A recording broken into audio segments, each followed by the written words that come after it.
तो कैसे हैं आप लोग? आज हम लोग फ्रेगमेंटेशन के बारे में पढ़ने और समझने जा रहे हैं। तो एक्चुअली फ्रेगमेंटेशन क्या होता है? फ्रेगमेंटेशन का मतलब होता है कि एक बड़े डेटाबेस को छोटे छोटे पार्ट में डिवाइड करना। वो जो छोटा छोटा पार्ट होता है उसको हम लोग कहते हैं फ्रेगमेंट्स, और इस पूरे प्रोसेस को कहते हैं फ्रेगमेंटेशन। ये मेनली डिस्ट्रीब्यूटेड डेटाबेस सिस्टम के अंदर में देखने को मिलता है। इसका मेन मकसद होता है कि हम अपने बड़े से डेटा को कहीं पर स्टोर नहीं कर सकते हैं, तो उसको छोटे छोटे फॉर्म में डिवाइड करके ताकि उसका परफॉर्मेंस और कम्युनिकेशन कॉस्ट को घटाया जा सके, परफॉर्मेंस बढ़ाया जा सके और कम्युनिकेशन कॉस्ट घटाया जा सके। तो फ्रेगमेंटेशन क्यों ज़रूरी है? फ्रेगमेंटेशन इसीलिए ज़रूरी है क्योंकि सारे डेटा को हम एक जगह पर स्टोर नहीं कर सकते हैं। अननेसेसरी डेटा को हमें ट्रांसफ़र करने का कोई ज़रूरत नहीं है। साथ ही साथ हम अपने परफॉर्मेंस को बढ़ा सके और पैरेललिज्म बढ़ सके, मतलब पैरेलली हमारा काम और बेहतर तरीके से हो सके। साथ ही साथ सपोर्ट करता है इसके अंदर में लोकल ऑटोनॉमी के में, मतलब कि लोकली हमारा जो डेटाबेस है वहाँ पर काम हमारा बेहतर तरीके से हो सके। रिलायबिलिटी हमारा बढ़ जाता है। रिलायबिलिटी बढ़ जाता है मतलब हमारा डिपेंडेंसी किसी पर्टिकुलर एक जगह पर नहीं रहता है। अगर हम फ्रेगमेंटेशन नहीं करते तो हर बार हमें पूरे ग्लोबल डेटाबेस में से चीज़ों को खोजना पड़ता है, जो हमारे लिए बहुत ही ज़्यादा एक्सपेंसिव और स्लो भी हो जाएगा। और अगर हम फ्रेगमेंटेशन कर देते तो छोटे छोटे पार्ट में वो डिवाइड हो जाएंगे और हमें खोजना या उस पर काम करना हमारे लिए बहुत ही आसान हो जाएगा। तो फ्रेगमेंटेशन के अलग अलग टाइप होते हैं, मेनली 3 टाइप है: हॉरिजॉन्टल फ्रेगमेंटेशन, वर्टिकल फ्रेगमेंटेशन और हाइब्रिड फ्रेगमेंटेशन। हॉरिजॉन्टल फ्रेगमेंटेशन में जो भी टेबल डिवाइड होता है वो रो वाइज डिवाइड होता है। जैसे हम ये टेबल देख पा रहे हैं तो ये रो वाइज इसके अंदर में टेबल जो होंगे वो डिवाइड होगा। इसी को हम लोग हॉरिजॉन्टल फ्रेगमेंटेशन कहेंगे। तो हॉरिजॉन्टल फ्रेगमेंटेशन जैसे यहाँ ए बी सी करके, तो रो वाइज पहला रो इस तरह से डिवाइड होगा, फिर दूसरा इस तरह से डिवाइड होगा, फिर तीसरा इस तरह से डिवाइड होगा। तो हॉरिजेंटली एक एक करके यहाँ पर डिवाइड हो गए। तो फ्रेगमेंट में क्या है, जैसे हमने एक डिपार्टमेंट लिया यहाँ पर सीएससी, तो सीएससी के अंदर के स्टूडेंट के सारे इन्फॉर्मेशन इसके अंदर में रहेंगे। तो ये F1 फ्रेगमेंट कहलाएगा, ये F2 कहलाएगा, ये F3 कहलाएगा, जिस तरह से इसको हम लोग डिवाइड करें। तो हॉरिजेंटल फ्रेगमेंटेशन में हम लेफ्ट से राइट की तरफ रो वाइज चीज़ों को तोड़ते हैं। मेनली इसमें कोई पर्टिकुलर कंडीशन पर हम रह करके काम करते हैं, कोई एक कंडीशन होता है उसके बेसिस पे हम इसको तोड़ते हैं। आगे अगर हम लोग बात करें तो इसमें रिकॉर्ड जो है वो ईजिली हम लोग एक्सेस कर पाए। यहाँ पर जो फ्रेगमेंट है वो डिसजॉइंट नहीं होना चाहिए, मतलब एक डेटा के ऊपर दूसरा डेटा जो ओवरलैप नहीं करना चाहिए। साथ ही साथ ऐसा नहीं हो कि अनवांटेड किसी भी पर्टिकुलर चीज़ों को रेप्लिकेशन बना दे, मतलब एक ही चीज़ का बार बार कॉपीज बन रहा है। तो ये बातें जो हमने डिस्कस की थी वो है हॉरिजॉन्टल फ्रेगमेंटेशन के बारे में। अब वर्टिकल फ्रेगमेंटेशन में कॉलम वाइज होता है, ऊपर से नीचे की तरफ आता है। जो ये आप टेबल देख रहे हो ऊपर से नीचे की तरफ जब हम लोग इसको डिवाइड करेंगे तो इसको हम लोग वर्टिकल फ्रेगमेंटेशन कहेंगे। तो वर्टिकल फ्रेगमेंटेशन में स्मॉलर फ्रेगमेंट्स में चीज़ों को तोड़ा जाता है, हो सकता है किसी पर्टिकुलर नाम को, हो सकता है सेमेस्टर को। तो वर्टिकल फ्रेगमेंटेशन के अंदर में प्राइमरी की होना बहुत ही जरूरी है। प्राइमरी की मतलब जैसे हमारा ये जो नाम है वो प्राइमरी की है, A B C a name है। तो जब हम ऊपर से नीचे की तरफ हम किसी चीज़ को तोड़ते हैं तो इसके अंदर में प्राइमरी की हमारे लिए बहुत इंपॉर्टेंट है, ताकि हमें पता चल पाए कि हमने जो कॉलम वाइज तोड़ा है वो एक्चुअली किस चीज़ का डेटा है, डिपार्टमेंट है, सेमेस्टर है, किस चीज़ का है। तो वर्टिकल फ्रेगमेंटेशन में हमारा प्राइमरी की होना बहुत ही इंपॉर्टेंट होता है। हर फ्रेगमेंट के अंदर में प्राइमरी की रहे ताकि हम रेलिवेंट उसको हम लोग जो है रिलेट कर पाए कि उसके अंदर में क्या चीज़ है और अननेसेसरी चीज़ों को हटा सके।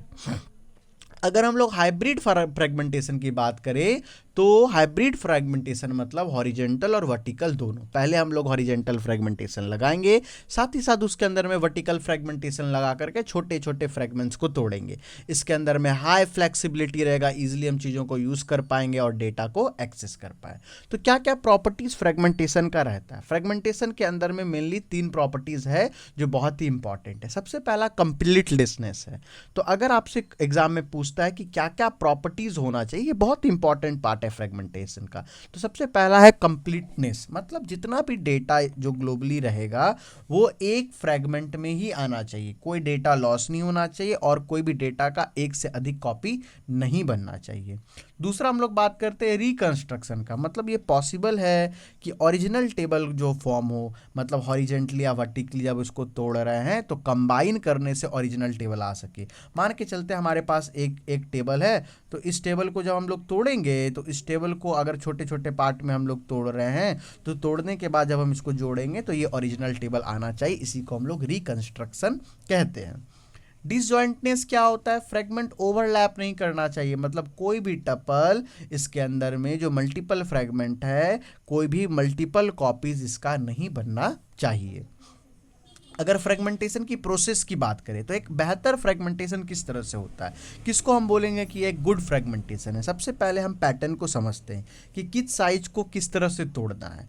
अब उसके अंदर में हॉरिजेंटल फ्रेगमेंटेशन होगा कि वर्टिकल होगा कि हाइब्रिड होगा, ये समझेंगे। फिर उस पर कोई तरह का कंडीशन लगाएंगे और सबसे इंपॉर्टेंट 3 चीज इसके अंदर में सेटिस्फाई होना चाहिए: कंप्लीटनेस, रिकंस्ट्रक्शन और डिसजॉइंटनेस।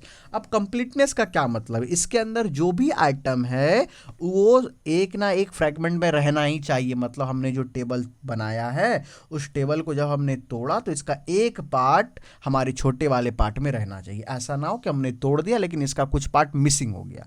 रिकंस्ट्रक्शन, जब हम दोबारा इसको बिल्ड कर रहे हैं तो कंबाइन करने से सारा डेटा एक समान होना चाहिए, मतलब सारा डेटा मिल जाना चाहिए। इसी को रिकंस्ट्रक्शन। ऐसा ना हो कि कुछ डेटा खो जाए।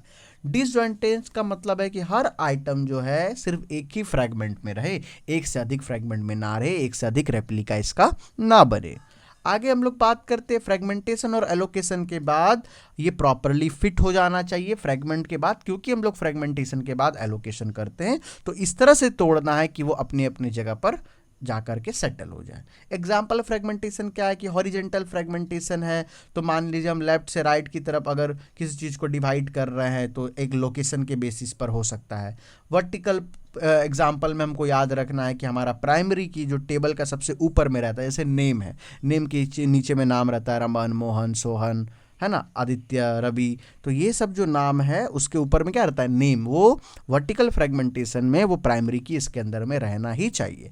हाइब्रिड फ्रेगमेंटेशन में दोनों का कॉम्बिनेशन हो जाएगा, हॉरिजेंटल और वर्टिकल का।